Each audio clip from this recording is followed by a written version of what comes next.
So Caliber, we do about, on average, 3 new locations a week. Now, there's small boxes. We're not buying huge organizations every time, but going back to the teammate experience, you've been purchased, and within the industry, right? We're the big corporate giant, and so there's trepidation about that. Are they going to lose their mom and pop feel? All of those things go into weekly with those teammates' experience. So how do we change that? Well, we have a shirt ready for them. We have a hat.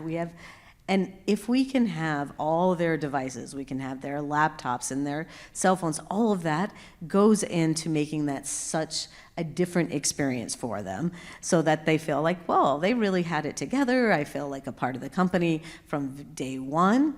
And how we were talking about it at lunch. What did we do before we had a cell phone and before we had all the things that we need to do our daily job? If they have that on the very first day of starting, what that makes them feel like is by far one of the best things from an IT standpoint that we can do for them, especially when it comes to the personal device. So us being able to integrate with you guys and say, okay, here's our next 5 locations, that goes into your system, and we're ordering all that ahead of time and getting it out there, it makes that teammate experience so much greater.